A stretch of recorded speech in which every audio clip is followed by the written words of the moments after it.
देख रिया, उसके बहकावे में आकर तू ऐसा वैसा कुछ करने की मत सोचना। मुकुल अच्छा लड़का नहीं है, अभी भी समय है, संभल जा। ट्रेन में बैठी रिया के कानों में रचना दीदी के शब्द मानो पटरी पर दौड़ती रेलगाड़ी का पीछा कर रहे थे।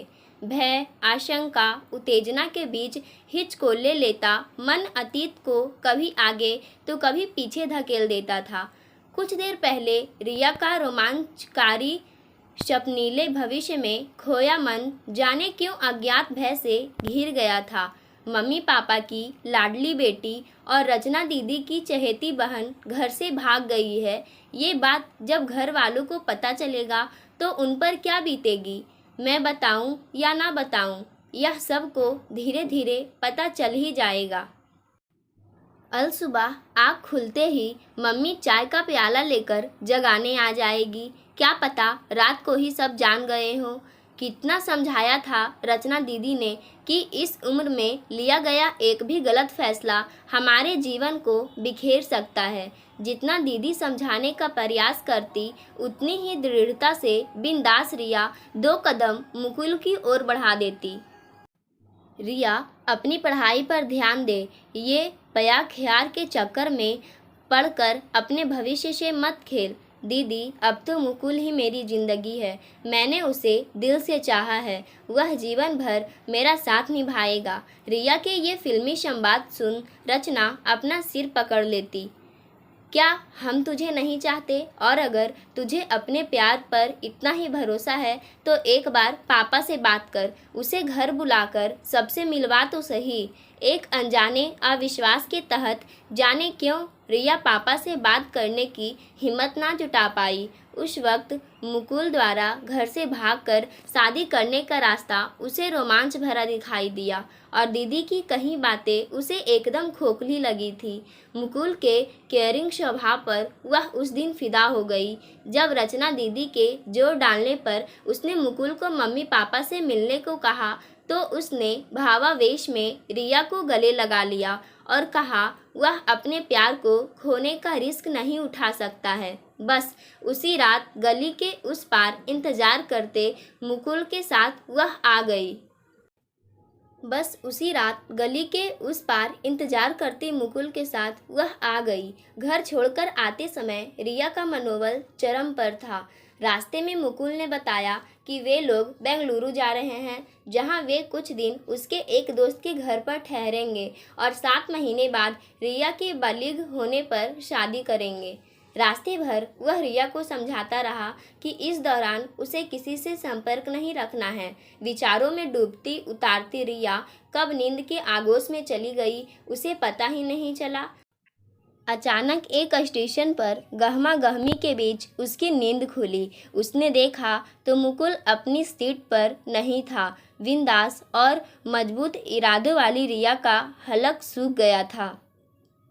आवेग से उसकी आंखें भर आई, माथे पर पसीने की बूंदें चुहचुहा आई थी। अकेलेपन के एहसास ने उसे घेर लिया। तभी वह अपना मोबाइल खोजने लगी। पूरा पर्स खंगाल डाला पर कहीं मोबाइल नहीं दिखा। आप मोबाइल तो नहीं ढूंढ रही हैं? एक आवाज़ ने उसे चौंका दिया। सामने देखा तो एक युवती बैठी किताब पढ़ रही थी। आपने मुझसे कुछ कहा क्या? मुझे लगा आप अपना मोबाइल ढूंढ रही है। हाँ, मैं अपना मोबाइल ही ढूंढ रही थी। आपने देखा क्या? रिया ने पूछा तो वह बोली, तुम्हारे साथ जो लड़का है वह तुम्हारा भाई है क्या? उसका प्रश्न रिया को रुचिकर नहीं लगा। तभी उस युवती ने आगे खुलासा किया, तुम्हारा मोबाइल तुम्हारे साथ जो लड़का था वह ले गया है।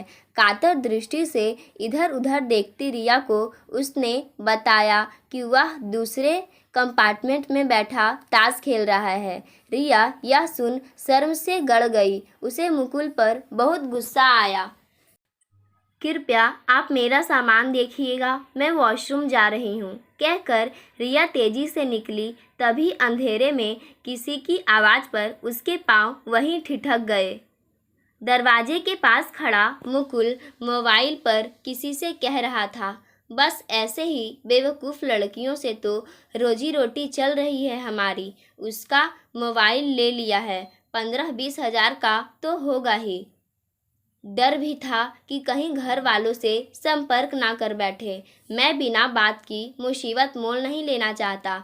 अभी पूछा तो नहीं है, पर घर से कुछ ना कुछ तो लेकर जरूर आई होगी। घर जो बसाना है मेरे साथ। उसके ये शब्द ठहाकों के साथ हवा में तैर गए। और हाँ सुन, तू सारा इंतजाम रखना, मेरी जिम्मेदारी केवल वहाँ तक छोड़ने की है, आगे तू संभालना। बस फिल्म मस्त बननी चाहिए। इस वार्ता को सुनकर रिया का खून बर्फ की तरह जम चुका था।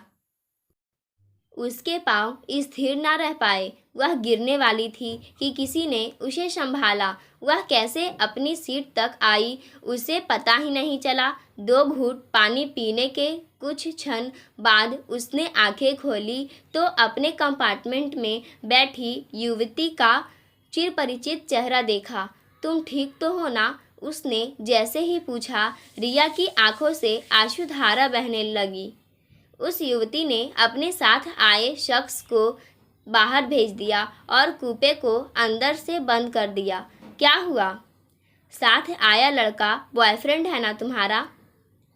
उस युवती की बात सुन रिया फफक पड़ी। देखो, वह लड़का ठीक नहीं है, या शायद तुम्हें भी पता चल गया होगा। मैं जानती हूँ कि तुम दोनों घर से भाग कर आए हो।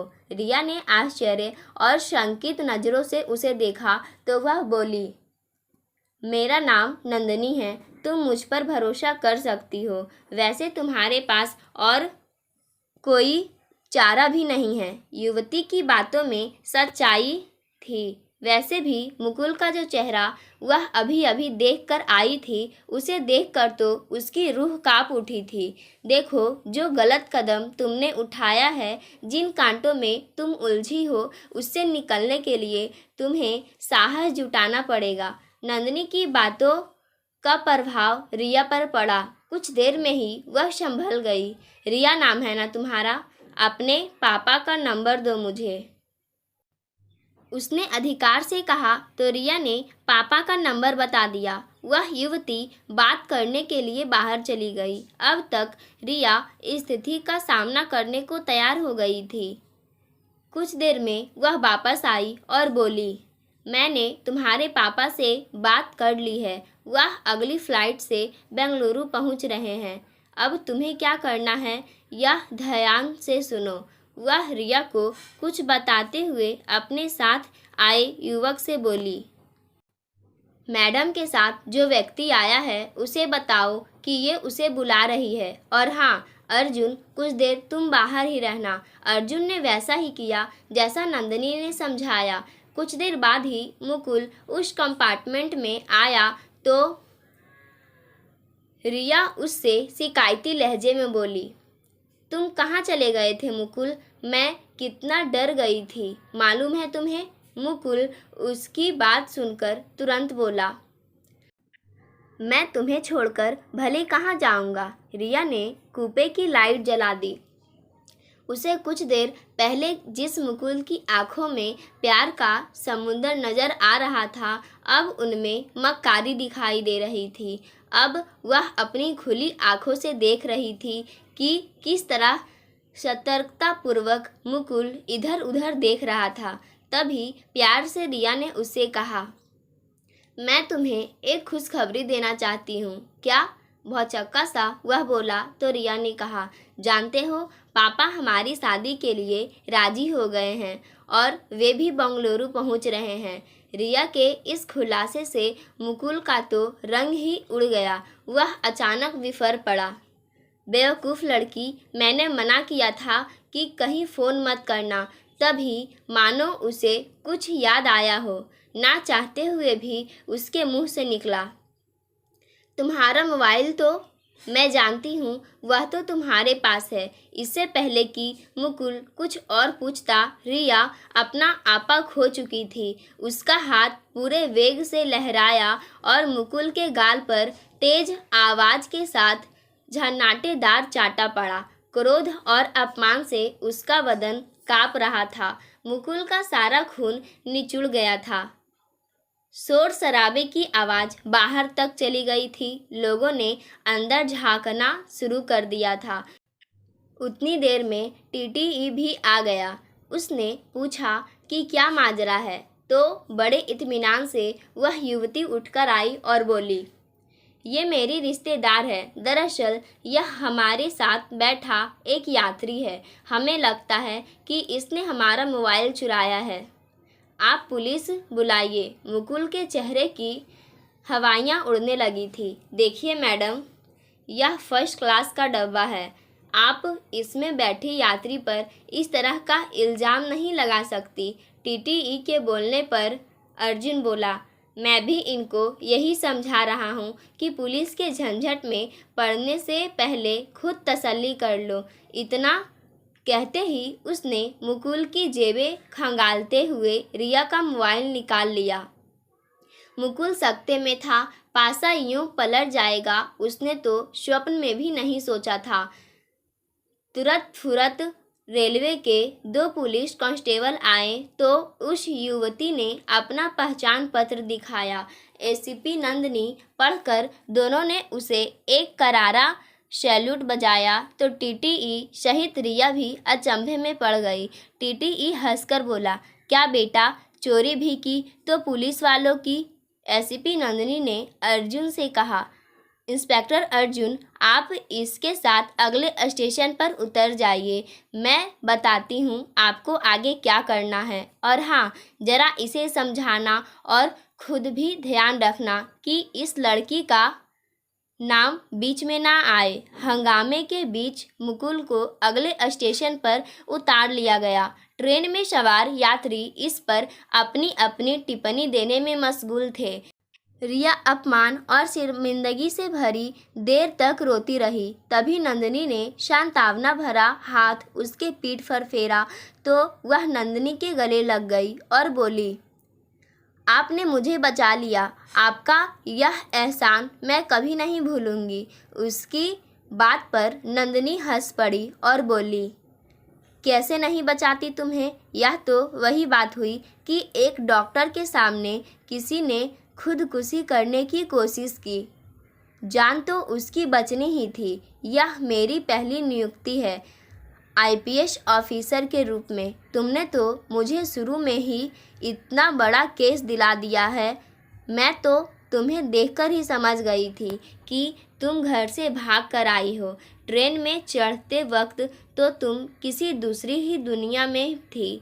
किसी और का तुम्हें होश ही कहाँ था। अलबत्ता वह लड़का ज़रूरत से ज़्यादा सतर्क था। दूसरों को ऑब्जर्व करना मेरी हॉबी है। उसे देखकर ही मैं समझ गई थी कि वह लड़का ठीक नहीं है। जब मैंने चुपके से उसे तुम्हारे पर्स से मोबाइल निकालते और पैसे चेक करते देखा तो मुझे बड़ा अजीब लगा। जब वह बाहर गया तो मैंने अर्जुन से बात करके उस पर नज़र रखने को कहा। इसलिए जब तुम वॉशरूम गई थी तो तुम्हारे पीछे पीछे मैं भी आई थी। मुझे पता था कि कहीं कुछ गड़बड़ है, पर मेरी समझ में यह नहीं आ रहा है कि तुम्हारे जैसी पढ़ी लिखी लड़की आज के ज़माने में ऐसी मूर्खता कैसे कर सकती है। ज़रा सोचो, अगर वह अपनी योजना में कामयाब हो जाता तो क्या होता। तुम ठीक समय पर संभल गई, अन्यथा उस दलदल में फंसने के बाद जिंदगी दुभर हो जाती। रिया सब सोचकर एक बारगी फिर से सिहर उठी। मैं अब घर जाकर सबसे नज़रें कैसे मिलाऊंगी? कुछ खोई हुई सी वह बोली, देखो रिया, सवाल यह नहीं है कि तुम सबसे कैसे नज़रों मिलाओगी। यह सोचो कि तुम अपने वजूद से कैसे नज़रें मिलाओगी जिसे तुमने इतने बड़े जोखिम में यूं ही डाल दिया। खुद से नज़रें मिलाने के लिए तो तुम्हें अग्नि परीक्षा से गुजरना पड़ेगा। तुम्हारा कर्म ही तुम्हारी अग्नि परीक्षा होगी। अब यह तुम पर निर्भर करता है कि तुम किस तरह से खुद को, अपने भविष्य को संवार कर अपने परिवार के सदस्यों को यह खुशी दो जिससे तुम्हारा यह सफ़र ना तुम्हें और ना कभी तुम्हारे परिवार को याद आए। नंदिनी की बातों का असर रिया की चुप्पी में दिखा। मन ही मन वह आत्ममंथन करती रही। मानसिक रूप से थकी रिया कब सो गई पता ही नहीं चला। किसी के स्नेह भरे स्पर्श से आंखें खुली। सामने पापा को देख वह छोटी बच्ची की तरह उनसे लिपटी। साथ आई रचना भी रो पड़ी। आपका यह एहसान हम कैसे चुका पाएंगे, पापा नंदिनी से बोल रहे थे। उन दोनों की बात सुनकर नंदिनी ने रिया के पापा से कहा, अगर आप वाकई एहसान उतारना चाहते हैं तो मुझसे वादा कीजिए कि आप अपनी बेटी पर भरोसा कायम रखते हुए उसकी उड़ान को पंख देंगे। इस सफ़र को भूलते हुए आगे की ज़िंदगी में इसका साथ देंगे, ना कि इस सफ़र का बार बार उल्लेख कर इसकी आगे की ज़िंदगी को दुभर बनाएंगे। मैं वादा करता हूँ कि रिया की आज की भूल का जिक्र करके हम इसके मनोबल को नहीं गिरने देंगे। आज के बाद हमसे भी कोई भी रिया से इस बारे में कोई बात नहीं करेगा। पापा, आपकी बेटी आपका सिर कभी झुकने नहीं देगी। मैं भी नंदिनी दीदी जैसा बनकर दिखाऊंगी। नंदिनी के व्यक्तित्व के प्रभाव से प्रभावित रिया पापा का साथ पाकर पूरे आत्मविश्वास से बोली तो पापा और रचना ने उसे प्यार से थाम लिया। नंदिनी समझ गई कि अब सही मायने में रिया भंवर से बाहर निकल चुकी है। उसके होठों पर तसल्ली भरी अस्मित रेखा थी। पाठकों, आज की कहानी यहीं समाप्त होती है। धन्यवाद।